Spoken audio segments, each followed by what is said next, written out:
Assalamualaikum warahmatullahi wabarakatuh. Bagaimana kabarnya Ananda sekalian di rumah? Semoga masih tetap sehat walafiat, terdoakan masih tetap semangat mengikuti pembelajaran kita dari rumah tanpa ada kebosanan. Nah, kembali lagi dengan Sir di sini. Kita kembali lagi dengan pembelajaran PJOK dengan tema daya tahan jantung dan paru-paru.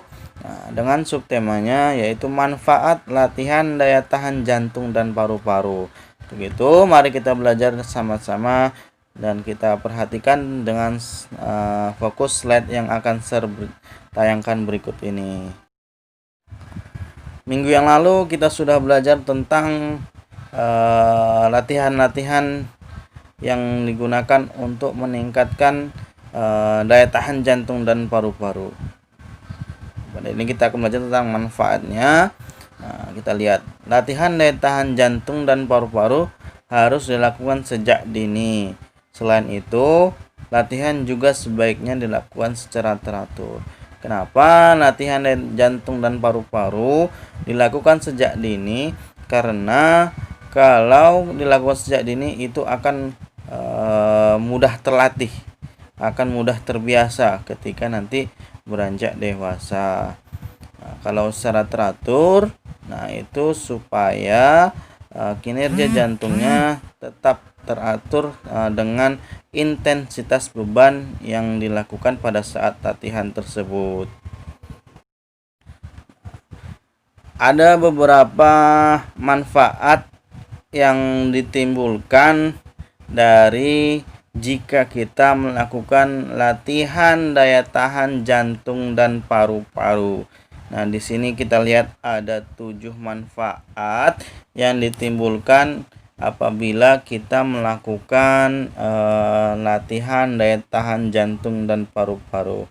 Nah, kita lihat yang pertama. Meningkatkan kemampuan kerja jantung dan paru-paru. Yang kemudian yang kedua, memperlancar peredaran darah. Nah, ketiga, mencegah timbulnya berbagai penyakit. Nah, ini secara umum apabila kita melakukan olahraga, ini dapat mencegah timbulnya berbagai penyakit. Kemudian menghindari stres dan tekanan saat melakukan aktivitas berat. Nah, maksudnya dari kalimat ini adalah jika kita pada suatu saat menghadapi suatu tekanan pekerjaan, beban yang berat dalam aktivitas fisik, kita sudah terbiasa, tidak kaget.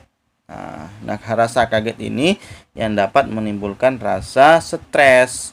Jadi dengan hilangnya rasa stres tersebut dapat dilatih dengan kebiasaan. Itulah maka latihan daya tahan jantung dan paru ini harus secara teratur. Kemudian meningkatkan daya respon tubuh apabila diperlukan sewaktu-waktu.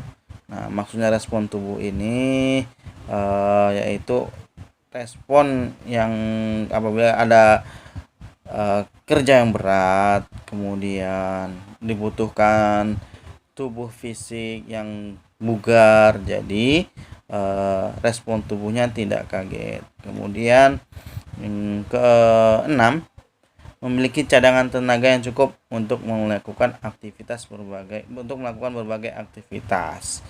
Nah, cadangan tenaga yang cukup. Nah, kalau latihan daya tahan jantung dan paru ini sudah baik, maka sudah dikatakan ini badan yang kita punya ini sudah bugar. Nah, apa itu bugar?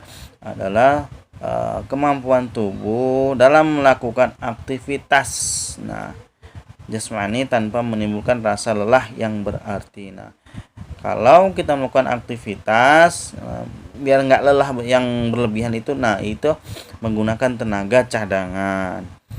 Kemudian yang ketujuh, menumbuhkan kesegaran badan dan semangat dalam menjalani setiap aktivitas. Kalau kita olahraga, segar, bugar, kemudian dengan latihan ini pernafasan jantung dan paru-paru akan terkontrol baik. Terima kasih. Itu materi kita pada hari ini. Kita Langsung saja ke tugasnya. Nah, Sir hanya minta tuliskan. Nah, tuliskan menurut Anda, Ananda sekalian, kakak abang sekalian, apa manfaat yang ditimbulkan dari latihan kebugaran jasmani. Sekali lagi, menurut Anda, apa manfaat latihan kebugaran jasmani? Oke. Cukup sekian pembelajaran kita pada hari ini. Tetap semangat, tetap menghindari keramaian. Terakhiri, wabillahi taufiq walhidayah. Wassalamualaikum warahmatullahi wabarakatuh.